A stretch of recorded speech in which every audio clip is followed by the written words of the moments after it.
കണ്ടില്ലേ, ആ ഇരട്ട പിള്ളേർ നമുക്കൊരു ഭീഷണിയെ മാറുകയാണ്. എങ്ങനെ ഈ രണ്ടെണ്ണത്തിനെയും തമ്മിൽ പിരിക്കണം? അവർ ഒരുമിച്ചുള്ള കാലത്തോളം നമുക്ക് അപകടമാണ്. മഹാരാജാവിന്റെ മക്കളാണ്. രണ്ടെണ്ണത്തിനെയും എങ്ങനെ നമുക്ക് പിരിക്കാൻ പറ്റും? പിരിക്കാൻ പറ്റും. ആ നീലൻ ഇവിടെ നിൽക്കട്ടെ. അവളുണ്ടല്ലോ, നീലിമ. അവളെ നമുക്ക് സപ്തസിന്ധു ആശ്രമത്തിലേക്ക് പറഞ്ഞുവിടാം. രാജകുടുംബത്തിലെ പെൺകുട്ടികൾ അവിടെ പോയി പഠിക്കുന്ന ഒരു പതിവുണ്ടല്ലോ. അതിന്റെ പേര് പറഞ്ഞ് മഹാരാജാവായ വീരേന്ദ്രനെ നമുക്ക് നമ്മുടെ വരുതിയിൽ കൊണ്ടുവരാം. മഹാരാജാവ് നമ്മൾ വിശ്വസിക്കുമോ? വിശ്വസിക്കും, അല്ലെങ്കിൽ വിശ്വസിപ്പിക്കണം. ആ ജോത്സ്യൻ പറഞ്ഞത് ഓർമ്മയുണ്ടല്ലോ, നമ്മുടെ വംശം തന്നെ ഇല്ലാതാകാതിരിക്കണമെങ്കിൽ ഈ രണ്ടെണ്ണത്തിനെയും തമ്മിൽ പിരിക്കണം. എന്ത് ചെയ്യണമെന്ന് എനിക്കറിയാം. എന്തുകൊണ്ടാണ് മഹാരാജാവിന്റെ മക്കളെ തമ്മിൽ പിരിക്കാൻ അവർ ശ്രമിക്കുന്നത്? ആ കുട്ടികൾ എന്ത് വെല്ലുവിളിയാണ് ഇവർക്കുണ്ടാക്കാൻ പോകുന്നത്? ഇവർ പറയുന്നത് മഹാരാജാവ് വിശ്വസിക്കുമോ? അതറിയാൻ തുടർന്ന് കേൾക്കൂ. 13 വർഷങ്ങൾക്ക് മുൻപുള്ള ആ രാത്രി കൊട്ടാരത്തിലെ ഒരു രഹസ്യമുറിയിൽ ജോത്സ്യൻ നിരത്തിയ കവടിക്ക് മുന്നിൽ ആകാംക്ഷയോടെ ഇരിക്കുകയായിരുന്നു അവർ രണ്ടുപേരും. പെട്ടെന്നാണ് കാതടപ്പിക്കുന്ന രീതിയിൽ ഒരു ഇടിമുഴക്കവും പിറകെ ഒരു മിന്നൽ പിണരും ആകാശത്തിൽ തെളിഞ്ഞത്. കണ്ടില്ലേ, നിങ്ങളുടെ രണ്ടുപേരുടെയും ജാതകം നോക്കിയപ്പോ തന്നെ ഇടിമിന്നൽ പാഞ്ഞു വരുന്നത് അപകടമാണ്. അതും ഒന്നല്ല, 2 അപകടങ്ങളാണ് ഒരുമിച്ച് വരാൻ പോകുന്നത്. മുൻകരുതലെടുത്തില്ലെങ്കിൽ നിങ്ങളെ തേടിയെത്താൻ പോകുന്നത് മരണം മാത്രമായിരിക്കില്ല, നിങ്ങളുടെ വംശം തന്നെ മുടിഞ്ഞു പോകും. ഉറപ്പ്. അങ്ങ് എന്തൊക്കെയാണ് ഈ പറയുന്നത്? എന്ത് അപകടമാണ് ഞങ്ങളെ തേടിയെത്തുന്നത്? ആ അപകടം എത്തുന്നത് പുറത്തു നിന്നുമല്ല, നിങ്ങളുടെ കുടുംബത്തിനുള്ളിൽ നിന്ന് തന്നെയാണ്. കുടുംബത്തിനുള്ളിൽ നിന്നോ? എന്ന് വെച്ചാ മിണ്ടരുത്, ആരോ വരുന്നുണ്ട്. ഈ സമയം ഒരു ഭടൻ അങ്ങോട്ടേക്ക് വേഗത്തിൽ നടന്നു വന്നു. അനുവാദം ചോദിച്ച് മുറിക്കുള്ളിൽ കടന്നതിനു ശേഷം അയാൾ രഹസ്യമായി മഹേന്ദ്രനോട് എന്തോ പറഞ്ഞു. അത് കേട്ടതും മഹേന്ദ്രന്റെ മുഖം മാറി. മഹേന്ദ്രൻ പറഞ്ഞതനുസരിച്ച് തല വണങ്ങിയതിനു ശേഷം ആ ഭടൻ പെട്ടെന്ന് തന്നെ പുറത്തേക്ക് പോയി. മഹേന്ദ്രന്റെ സഹോദരനായ നാഗേന്ദ്രൻ പേടിയോടെ മഹേന്ദ്രനെ നോക്കി. എന്താ സംഭവിച്ചത്? എന്താ ഭടം എന്ന് പറഞ്ഞത്? മഹാറാണിക്ക് പ്രസവവേദന തുടങ്ങിയിരിക്കുന്നു. എപ്പോ വേണമെങ്കിലും ഈ രാജ്യത്തിന്റെ കിരീടാവകാശി ഈ ഭൂമിയിലേക്ക് പിറന്നു വീഴും. എന്നാൽ അത് കേട്ടതും ജോത്സ്യൻ പൊട്ടിച്ചിരിക്കാൻ തുടങ്ങി. അത് കണ്ടതും മഹേന്ദ്രനും നാഗേന്ദ്രനും സംശയത്തോടെ അയാളെ നോക്കി. എന്തിനങ്ങ് ചിരിക്കുന്നത്? നിങ്ങളുടെ രണ്ടുപേരുടെയും ജ്യേഷ്ഠനും ഈ രാജ്യത്തിന്റെ മഹാരാജാവുമായി വീരേന്ദ്രൻ ജനിക്കാൻ പോകുന്നത് ഒരു കിരീടാവകാശിയല്ല, 2 പേരാണ്. അതേ, മഹാറാണിയുടെ വയറ്റിലുള്ളത് ഇരട്ടകളാണ്. അത് കേട്ടതും മഹേന്ദ്രനും നാഗേന്ദ്രനും ഞെട്ടലോടെ പരസ്പരം നോക്കി. അപ്പോ അങ്ങ് നേരത്തെ പറഞ്ഞ ഞങ്ങളെ തേടിയെത്തുന്ന 2 അപകടങ്ങൾ ഈ ജനിക്കാൻ പോകുന്ന കുഞ്ഞുങ്ങളാണ്. വിധിയെ തടുക്കാൻ ആർക്കും കഴിയില്ല. ഇവർ ഒരുമിച്ച് വളരുന്ന കാലത്തോളം നിങ്ങളുടെ ആരുടെയും ജീവൻ സുരക്ഷിതമല്ല. കംസന്റെ കഥ അറിയില്ലേ? സഹോദരിക്ക് ജനിക്കുന്ന കുഞ്ഞു തന്നെ വധിക്കുമെന്നറിഞ്ഞ് അയാൾ എത്ര കുഞ്ഞുങ്ങളെയാണ് നിലത്തടിച്ചു കൊന്നത്. എന്നിട്ടും കൃഷ്ണൻ ജനിച്ചു. കംസനെ വകവരുത്തി. ആ വിധി നിങ്ങളെയും തേടിയെത്തും. എന്നാൽ അത് കേട്ടതും മഹേന്ദ്രൻ ചാടി എഴുന്നേറ്റു. അവൻ കോപം കൊണ്ട് വിറച്ചു. ഈ ജനിച്ചു വീഴാൻ പോകുന്ന 2 കുഞ്ഞുങ്ങളും ഒരുമിച്ച് വളർന്നാലല്ലേ ഞങ്ങളുടെ ജീവന് ഭീഷണിയാകുകയുള്ളൂ. അവരങ്ങനെ വളരില്ല. എനിക്കറിയാം എന്ത് വേണമെന്ന്. മഹേന്ദ്ര, നീ അബദ്ധമൊന്നും കാണിക്കരുത്. ആ കുഞ്ഞുങ്ങളുടെ ജീവനെന്തെങ്കിലും സംഭവിച്ചാൽ നമ്മുടെ കാര്യം അതോടെ തീരും.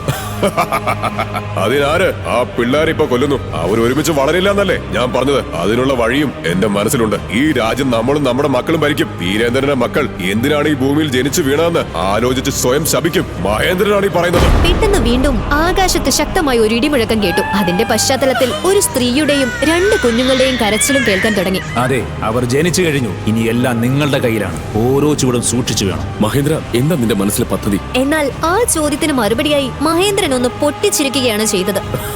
പറയാം, എല്ലാം സമയമാകുമ്പോൾ പറയാം. സുന്ദര രാജവംശത്തിന്റെ കിരീടാവകാശികൾ ജനിച്ചു വീണ സമയത്ത് തന്നെ അവരെ ഇല്ലാതാക്കാനുള്ള പദ്ധതികളും അതേ കൊട്ടാരത്തിൽ ഉടലെടുത്തു കഴിഞ്ഞിരുന്നു. വർഷങ്ങൾ കഴിഞ്ഞിട്ടും നല്ലൊരു അവസരം കിട്ടാൻ കാത്തിരിക്കുകയായിരുന്നു മഹേന്ദ്രൻ. നീലിമേ, ഈ അവസരം നഷ്ടപ്പെടുത്തരുത്.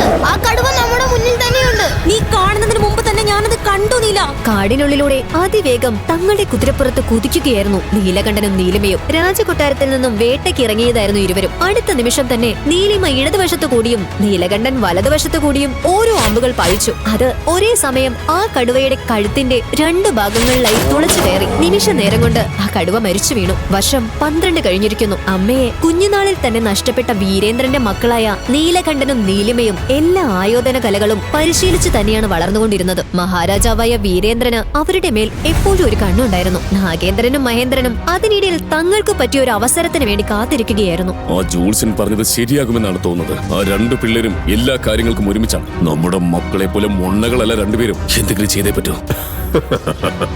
നാഗേന്ദ്ര, നീ മനസ്സിൽ കാണുന്നതിന് മുമ്പ് തന്നെ ഞാനത് മാനത്ത് കണ്ടു. ചെയ്യേണ്ട സമയത്ത് കൃത്യമായിട്ട് ചെയ്തിട്ട് തന്നെയാണ് ഞാൻ നിൽക്കുന്നത്. മനസ്സിലായില്ല. മഹാരാജാവ് തന്നെ തന്റെ 2 മക്കളെ പിരിക്കും. നീ നോക്കിക്കോ. മഹേന്ദ്രൻ പറയുന്നത് മനസ്സിലാക്കാതെ നാഗേന്ദ്രൻ വായും പൊളിച്ചു നിന്നു. എന്നാൽ നേരത്തെ തന്നെ വീരേന്ദ്ര മഹാരാജാവിനെ കണ്ട് മഹേന്ദ്രൻ നടത്തിയ ചരട് നീക്കങ്ങൾ അപ്പോഴേക്കും ഫലം കണ്ടിരുന്നു. എന്താ അച്ഛാ ഈ പറയുന്നത്? ഞാൻ ഇവിടെ നിന്ന് ഒരിടത്ത് പോകില്ല. നീലിമയെ പിരിഞ്ഞ് ഒരു നിമിഷം പോലും ഞാൻ ജീവിച്ചിട്ടില്ലാന്ന് അച്ഛൻ അറിയാം. അറിയാവുന്നതല്ലേ, ഇതെനിക്ക് അംഗീകരിക്കാൻ പറ്റില്ല. മക്കളെ, നിങ്ങൾ രണ്ടുപേരും എന്റെ രണ്ട് കണ്ണുപോലെയാണ്. നിങ്ങൾ രണ്ടുപേരിൽ ഒരാളെയും പിരിഞ്ഞിരിക്കാൻ ഈ അച്ഛന് പറ്റില്ല. പക്ഷെ നിങ്ങളുടെ പ്രായം കൂടുന്തോറും നിങ്ങളുടെ മേലുള്ള ഉത്തരവാദിത്തങ്ങളും വർദ്ധിച്ചുകൊണ്ടിരിക്കുകയാണ്. നീലിമ സപ്തസിന്ധു ആശ്രമത്തിൽ പോയേ പറ്റൂ. നമ്മുടെ രാജകുടുംബത്തിൽ ജനിക്കുന്ന പെൺകുട്ടികൾക്കൊക്കെ ഏറ്റവും മികച്ച പരിശീലനമാണ് അവിടെ ലഭിക്കുന്നത്. ഈ രാജ്യത്തെ ഭാവിയിൽ നയിക്കേണ്ടത് നിങ്ങളിൽ ആരാണെങ്കിലും അതിനായിട്ടുള്ള പരിശീലനങ്ങളും പൂർത്തിയാക്കേണ്ടത് ഈ രാജ്യത്തിന്റെ ആവശ്യമാണ്. നിങ്ങൾ എതിർക്കരുത്. രാജ്യം എന്ന കാര്യം വരുമ്പോൾ നീലിമയ്ക്കും നീലനും ഒരൊറ്റ നിലപാട് മാത്രമേ ഉണ്ടായിരുന്നുള്ളൂ. അതുകൊണ്ട് തന്നെ മനസ്സില്ലാ മനസ്സോടെ നീലിമയെ സപ്തസിന്ധു ആശ്രമത്തിലേക്ക് പറഞ്ഞുവിടാൻ നീലന് സമ്മതിക്കേണ്ടി വന്നു. ഉള്ളു നിറയെ വേദനയോടുകൂടി നീലനെ പിരിഞ്ഞ് നീലിമ സപ്തസിന്ധു ആശ്രമത്തിലേക്ക് പോയി. മഹേന്ദ്രന്റെ പദ്ധതികൾ അങ്ങനെ വിജയിച്ചു. എല്ലാം ചെയ്തു കഴിഞ്ഞോന്ന് ആരാണ് പറഞ്ഞത്? ചെയ്യേണ്ടത് ഇനിയല്ലേ ചെയ്യാൻ പോകുന്നത്? മഹേന്ദ്രൻ ഉള്ളിൽ എന്തൊക്കെയാണ് കണക്ക് കൂട്ടി വെച്ചിരിക്കുന്നതെന്ന് നാഗേന്ദ്രൻ മനസ്സിലാകുന്നുണ്ടായിരുന്നില്ല. നീലൻ ഒരിക്കൽ ഈ രാജ്യത്തിന്റെ തന്നെ സംരക്ഷകനായി മാറും. ഋഷിയാത്രയൻ പറഞ്ഞതുപോലെ ജീവസൂത്രം പുസ്തകത്തിലെ രഹസ്യങ്ങൾ മുഴുവൻ ഗ്രഹിക്കാൻ കഴിയുന്നതിനായി അവൻ മാറും. മനുഷ്യരാശിയുടെ സംരക്ഷകനായി അവൻ തീരും. ഉറപ്പിച്ചോളൂ, അവനായിരിക്കും ഈ ലോകത്തിന്റെ തന്നെ രക്ഷകൻ.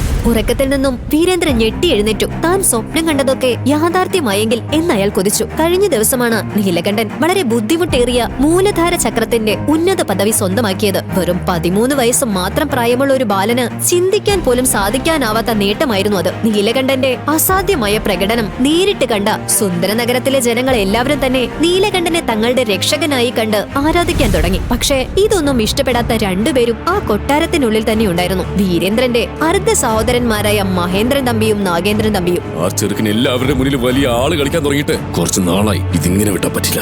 എന്റെ ഊഹം ശരിയാണെങ്കിൽ വൈകാതെ തന്നെ അവന് കിരീടാവകാശിയായി മഹാരാജാവ് പ്രഖ്യാപിക്കും. അങ്ങനെ എന്തെങ്കിലും ഉണ്ടായാ നമ്മൾ ഇത്രയും കഷ്ടപ്പെട്ടത് മുഴുവൻ വെറുതെയോ? ഇല്ല, ഒന്നും വെറുതെ ആകില്ല.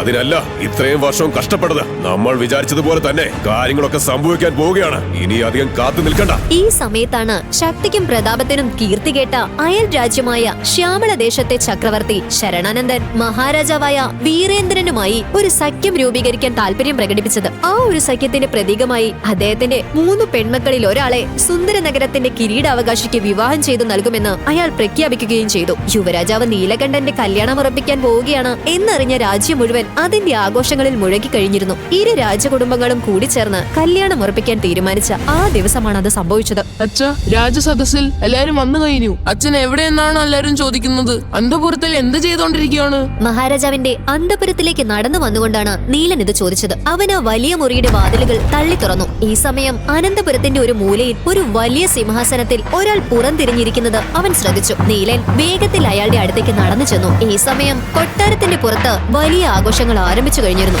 വാദ്യാഘോഷങ്ങളുടെ ശബ്ദത്തിനിടയിൽ കൂടി ആ സിംഹാസനത്തിന് മുന്നിലെത്തിയ നീലൻ ആ കാഴ്ച കണ്ട് ഞെട്ടി. ശരീരമെല്ലാം നീലിച്ച് അവശനായി അവിടെ ഇരിക്കുകയായിരുന്നു വീരേന്ദ്ര മഹാരാജാവ്. അയ്യോ അച്ഛ, എന്താ പറ്റിയത്? പറ അച്ഛ, എന്തെങ്കിലും ഒന്ന് പറ. ഞാൻ ആരെങ്കിലും പോയി വിളിച്ചിട്ട് വരട്ടെ? എല്ലാം വൈകിപ്പോയി മോനെ. ഇനി ആരെ വിളിച്ചിട്ടും കാര്യമില്ല. ചതി പറ്റി. എന്നെ ഇവിടെയുള്ള എല്ലാരും കൂടി ചേർന്ന് ചതിച്ചു. ആരാ ചതിച്ചത്? ഈ രാജ്യത്തിന്റെ മഹാരാജാവിനെ ആരാ ചതിച്ചത്? പറയാച്ചാ, അവന്റെ തലയിൽ അരിയും. എടുത്ത് ചാടാനുള്ള സമയമല്ല നീല. നീ ഞാൻ പറയുന്നത് ശ്രദ്ധിച്ചൊന്ന് കേൾക്ക്. ഞാൻ നിന്നെ ഏൽപ്പിച്ച ആ പുസ്തകം നീ വായിച്ചു നോക്കിയോ? അച്ഛ, അതൊക്കെ ചോദിക്കാനുള്ള സമയമാണോ ഇത്? ഞാൻ പെട്ടെന്ന് പോയി വൈദ്യനെ വിളിച്ചിട്ട് വരട്ടെ? മോനെ നീല, ആ പുസ്തകം നീ വായിക്കണം. അത് നീ നഷ്ടപ്പെടുത്തരുത്. നിന്റെ എല്ലാ സംശയങ്ങൾക്കുള്ള ഉത്തരം അതിൽ നിന്ന് നിനക്ക് ലഭിക്കും. ഓർക്കുക, നീയാണ് ഈ സുന്ദര നഗരത്തിന്റെ അവസാന പ്രതീക്ഷ. എനിക്ക് പറ്റിയതുപോലെ ചതി നിനക്ക് പറ്റരുത്. അച്ഛാ!